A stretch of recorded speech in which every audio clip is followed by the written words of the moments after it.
Today's adventure has led us to Sanjo City in Niigata, and if you are one of those people that's looking for authentic traditional experiences in Japan, where you can have workshops and get your hands dirty and learn about the craftsmanship and the history behind amazing kitchenware and all those kinds of products, and you like to be outside, in nature, in the countryside, Sanjo City has everything that you are looking for, and I cannot wait to dive into this adventure with you. We've picked up our rental car and we are headed through the countryside to get to our very first location, which happens to be in a rice field.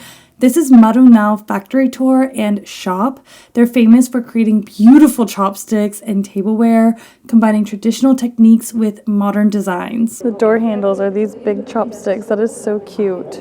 It was established in 1939, and it's really cool because you can actually see them hand making all of the chopsticks. And what's really impressive is the attention to detail that they have to each item individually. Watching them is really intense. Their focus is incredible. We're just like watching them in the workshop making all these beautiful pieces. So I just asked how long they have to work, sitting down, leaning over, focusing, and she said it's normal working hours, 1 hour for lunch, and then they go back to work. So my appreciation for these handmade chopsticks is even higher because it's got to be physically strenuous. It's really cool to see them doing it because I've never seen this before. They're also very focused, like nobody has headphones in, nobody's listening to music, they're just doing their job. You know, I work at a computer desk most of the time when I'm not traveling, and I will find any excuse to get up and leave my desk to go for a walk. Across from the factory is their little shop, so you can purchase the stuff actually from the property. So actually a bunch of us just went out and grabbed our wallets because we're definitely gonna have to buy some stuff. But I wanted to tell you a little bit more about some of the pieces that gave me a better appreciation for the craftsmanship that goes into it. We were actually able to see one of the girls in there hand making and carving and polishing these wooden spoons. And these are specifically designed to be comfortable in your mouth. For lack of better words, like ergonomic. And one of the girls that's traveling with me, she told me that she bought one of these before and it's her favorite spoon. So I may have to get one myself. It's just so crazy to me that each one of these items was hand carved, hand polished to pristine perfection. The chopsticks actually have a really cool story to them. So they're shaped specifically like an octagon so that they are comfortable and give you grip in your hand, because when they're too circular, they're really hard to pick up and to use and actually get, you know, a little grit on them. And then you can see how teeny tiny, it's not even focusing on my camera, the little tip is. So when you are supposed to use these chopsticks, they want them so thin that the only thing that enters your mouth is the food. So these are just supposed to be used as a tool to get the food in your mouth and not interrupt the experience of your dining. Who would have known? That is so beautiful. Chopstick case. Deciding to go with the handmade spoons. These are for curry rice, and we eat curry all the time, so I figured why not. Ended up doing 2 dark and 1 light because they didn't have 3 of the dark ones, and I was like, whatever, we'll just mix it up. But I'm very excited. Arigatou gozaimasu. Yay! I have a feeling that this is going to be a very expensive souvenir shopping trip for me. This was about 16,000 yen for the 3 curry spoons, but I'm very happy with that. You guys know me, I love collecting handmade items that are just so special and keeping craftsmanship alive. But we've got a lot more to do after this. Let's go. We just got to Suada Blacksmith Works, which is a factory. So we're gonna do a little tour. And then they have a gift shop and a cafe. I'm just already mentally preparing my wallet for this experience. We're headed into the factory area now. Oh wow. Suada is most famous for their nail clippers, which probably sounds crazy, but I was gifted a pair of really nice Japanese nail clippers once, and I will never buy cheap nail clippers ever again. So they are worth the investment. He was just telling us that you see like everything around us is black. Like the building is black. Even the last place we were at, like everybody was in black. We were all saying we thought it was like to be cool, like, oh, it's like sexy, really cool and mysterious to have black, but he was like, no, it's because we need to see the color of the flames to know how hot things are and to make sure things are the right temperature. So anyway, the more you know. Watching them work so diligently, again, on something seemingly so simple like nail clippers or knives, I don't know, just the testament of the craftsmanship and seeking perfection in everything that you do. There is a video upstairs. I didn't take video of the video, but it was showing us how they have to perfect all of the edges, which is what makes them so famous and just perfect. So only 3 people in the company, this entire company, are allowed to do this job. His entire job is to file the blades until they are perfectly seamless. If they are not perfect, they will never go to the consumer's hands. I feel like that's a lot of pressure. What do you guys think? So if you buy a pair of nail clippers, only 1 of 3 people last touched it and did this. When you're done with the factory tour, they're smart and it pops you out in the gift shop area. They also have some Suada factory limited items, and I'm kind of a sucker for that kind of thing. But yeah, probably gonna spend some money here. They do feel really nice in the hands. Do you know what these ones are for? This one with the big handle, they made this for older people, so it's easier for them to cut their own nails. So it's like a really smart, accessible feature. So there's this one compared to the regular. We've made it to our lunch spot.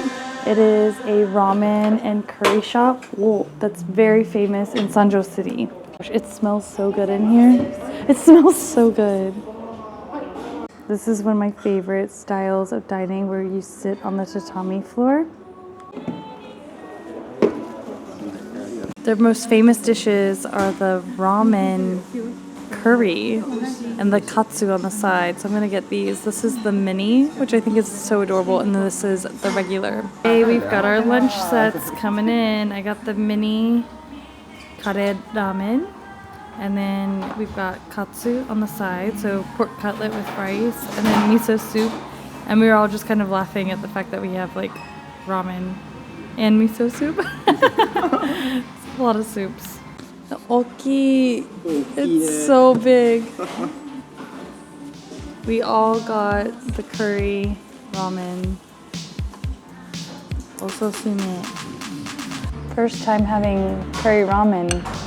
I've had curry soup. Ooh. Oh my gosh, that is oishii. Oishii. So like a little spicy. Suki desu, suki desu. I really love it. Wow. Oh, it's like little stickers. They're like a little baby. Wow, that is so good. Even the bowls and the plates, like really beautiful ceramics.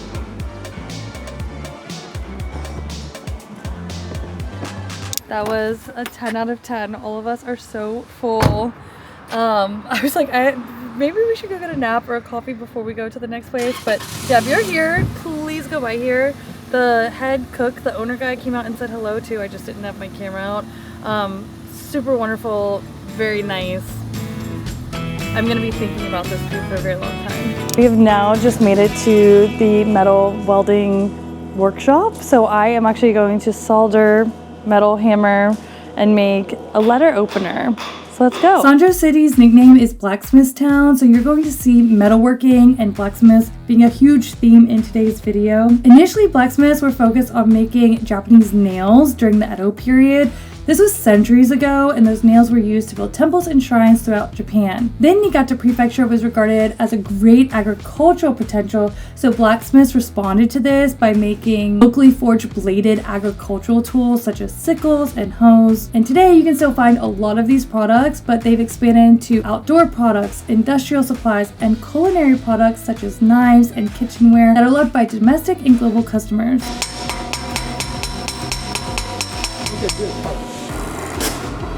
He's just doing it no gloves. It's okay. Relax. I'm taking it too serious. So sharp. Very sharp. It's supposed to be a letter opener. We're making a letter opener with a little knife, a pocket knife. Doing the cutting test. Good. Good. Wow. Okay. That's like the sharpest knife. I've done metal soldering before and like hammering and all that stuff. He was really fast. He was also really funny. It's like such a great, fun experience to have. And it was quick, so it's not gonna burn off your whole afternoon. They also had a selection of knives and other things inside that you could purchase that are made here at the factory. But yeah, of course, it gives you, as always, a better appreciation for things when they're handmade. Now we are actually going to check into our ryokan. Hello everyone, here is Ranke. So there are many nature, river and mountain, many wild grasses. You can enjoy our Japanese traditional atmosphere. Please come here someday. We look forward to welcoming you. Bye bye. Thank you. Yeah, it's very nice. It's so nice. Yeah. やってます。やってない。Next time by English. No, it's very すごい good. So this is our beautiful, gorgeous, mysterious ryokan. I mean, it truly feels like I'm in some type of Ghibli film or something of the sorts. It looks like too perfect to exist. And right now we are filming at the very beginning of November, so the leaves are changing too. And I don't know if you could hear the sounds behind me. Actually, let me take you just right over here so we can see the river that we're on. And I don't know, it just really doesn't get any better than this.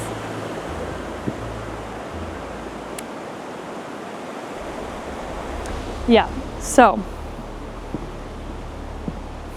I'm actually at a loss of words right now. Nangeso is very famous amongst local Japanese tourists to come visit. It's one of the main attractions in Sanjo City, but I'm excited to tell you guys about it because they're hoping that more inbound tourists learn about it and want to come. This is what you're looking for when you want a peaceful, hidden, traditional ryokan that gives you spirited away. I felt like I was walking through a fairy tale the entire time I was here, and my room was also large.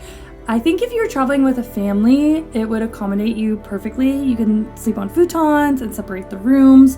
Now, the one thing people aren't usually prepared for is that the rooms in traditional ryokans do not have showers. And that is because you're supposed to come here and enjoy the onsen. And that's one of the other things this ryokan is famous for, especially their 2 private outdoor onsens. They were incredible. I liked the one that had all the rocks around it.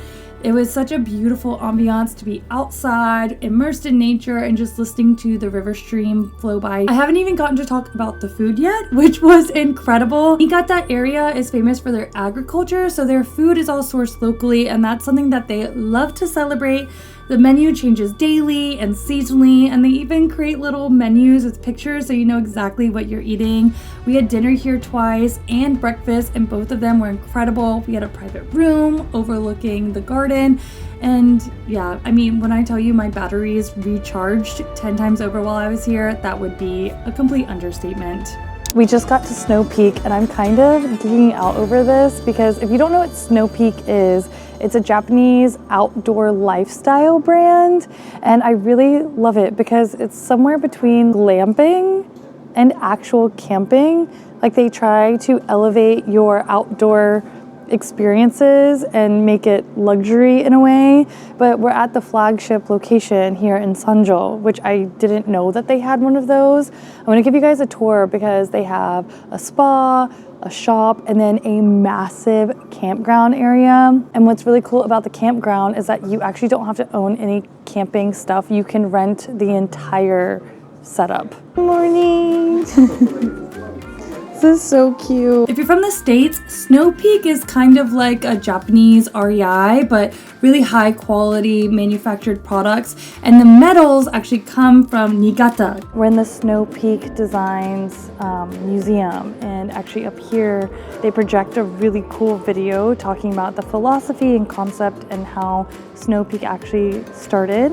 And one of their core values is making sure people get outside and cultivate those experiences again, because we're so busy in our daily lives, working in offices, the routine of it, being on phones and computers, like get outside and spend time together. But what I didn't realize was that the founder started Snow Peak Design here in Sanjo, Niigata. He had them, you know, they're famous for their welding and their metals, so he worked with somebody to weld these snowshoes, like mountaineering snowshoes to mountaineer on top of mountains. So it really got started here in Sanjo, and now the flagship is here. So a lot of this stuff is really coming full circle right now, and I think that that's just really cool to see all of it. Cool about the Snow Peak headquarters is that you can do a lot of shopping while you're here, but you can also do camping. And if you don't have any camping gear, you can rent everything that you need right here at the facility. I just cannot get over how beautiful this is. So we've come to the rice fields just to have a walk and enjoy being outside in nature, but you have to have permission to come here. So if you're watching this video, you have to have permission from the landowner, because this is his land and his rice fields. And so we were literally just met him. They organized it, the city did for us. Looks like a movie scene. Yeah. It doesn't look real.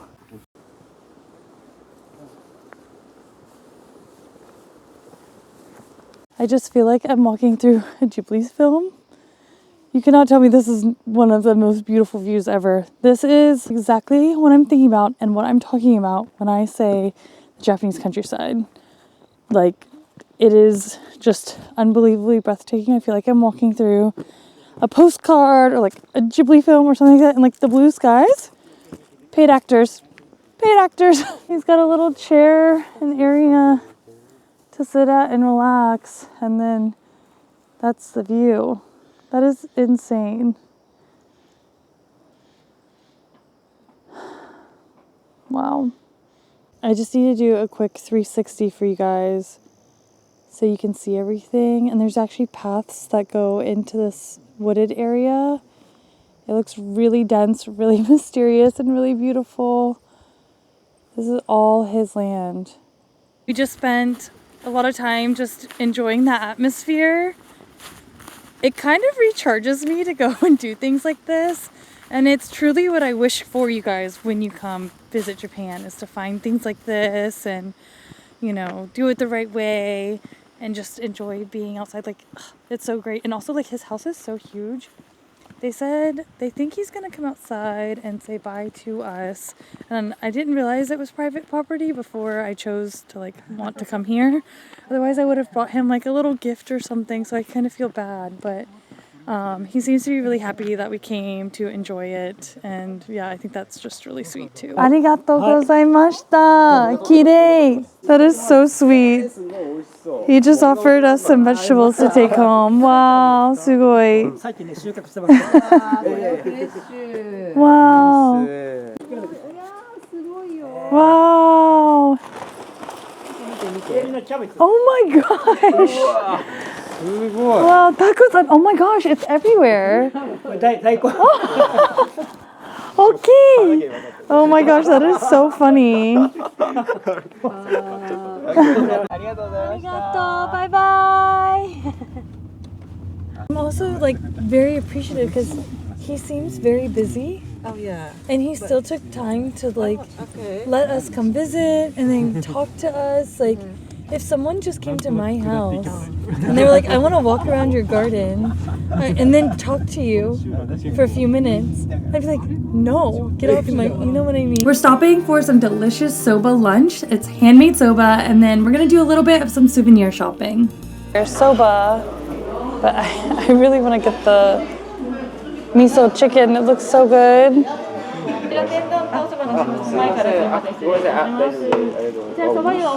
With all that walking, we've worked up an appetite, so we came to a local restaurant that's known for their soba. And actually, when you're walking in, they have an open window where you can see them making it, if they're still making it when you come in. So I got hot soba, and then the tempura, and then what is this one that I got? It's some kind of tofu, no? Yeah, I think so. Some kind of tofu something. But the best way to tell if soba is handmade, if you're unsure or not, is the inconsistency of the shapes of the noodles. So if it isn't the same shape, or some of them are more thick or thin, then you know that it is a handmade, hand-cut soba. Itadakimasu. Camera eats first, always. Japanese 7-spice. It is so good on like everything. Literally the same parking lot. Right next door is a little souvenir shop. So we're gonna go inside and see what kind of local items that they have. They were telling me that locals like to come here and get like vegetables and fruits and things like that. Oh, that's the rock face that's over by the ryokan. So this is all local rices. I love the packaging like this. These make for good gifts, right? I know. I love her. She's like, jeez. So it really, truly is just like a local farmer's market. All of these vegetables and fruits and radishes, these all come from the local farmers. Now I'm going to try some of my skills at welding. Little fun fact, my older brother is a welder, and I'm a little nervous to send him some of the photos and videos of my skills from today, but let's just see if I can make something memorable. Okay, okay.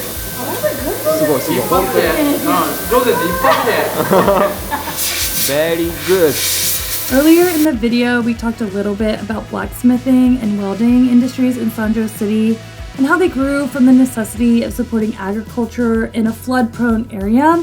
And it's just all been developed through centuries of craftsmanship and community dedication. So you'll find a lot more small businesses that focus on parts and farm supplies.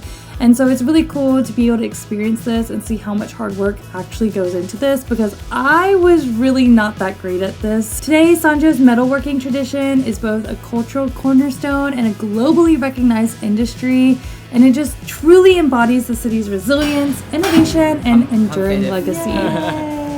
Oh, すごい. Excellent. Nice. This unassuming building is one of our last stops on the trip. They have a local like cultural shop inside where you can come and get souvenirs. So throughout our journey here, I was a little reserved on my souvenir shopping because I was trying to decide like what I would want to buy and invest in. So coming here before I go home is a good idea because now I can buy some last minute things before going home. In the same building is a Tsubema Sanjo shop. And I've been told this is like the most important thing I can tell you guys about, because this is where you can get all of the local crafts, food, handmade items, and so many different kinds of souvenirs. Arigato. They have a bunch of the local rice.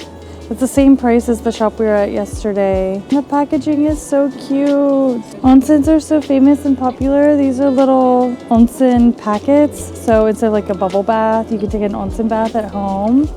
And then they even have the big ones, which I've actually never seen these before. Maybe I just didn't know to look for them. But those make for such fun souvenirs.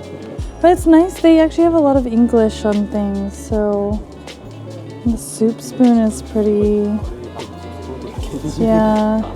This is an onion slicer. I've never seen one of these before. I don't even know if you can tell. It slices the green onion like that. I'm definitely getting this. It's for butter. That is so smart. So you scrape it like this, and then you use the other side to actually put the butter on the bread. That is so smart. You can buy some really, really, really nice and beautiful cutlery sets. This is so gorgeous.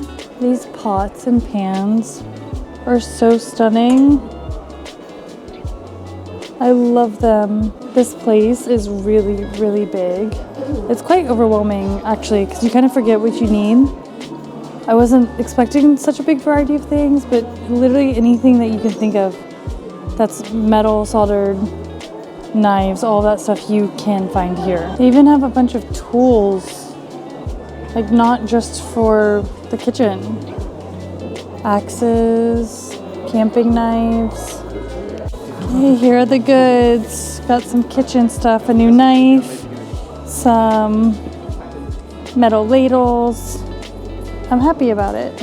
I spent 25,000 yen, but I was able to get things as Christmas presents and just stuff that I needed for myself too. Food is always on my mind, so I'm grabbing a last minute bite at Tsubame Sanjo Bit before heading home. This is in the same building as the Tsubame Sanjo Local Industry Promotion Center where you can do all of your souvenir shopping. Fresh ginger ale too. Yeah, yokatta. Love a homemade ginger ale. We should do a taste test.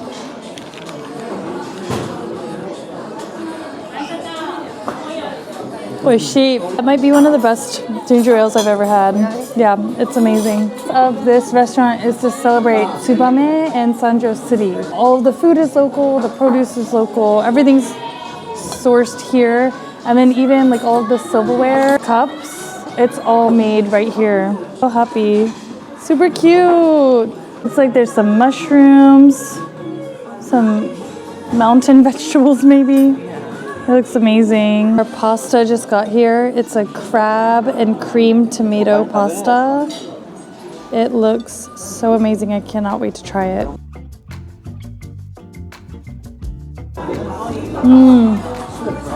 It's delicious. And the pasta itself is al dente. And it's super creamy. Super creamy. People underestimate how good Italian food is in Japan too.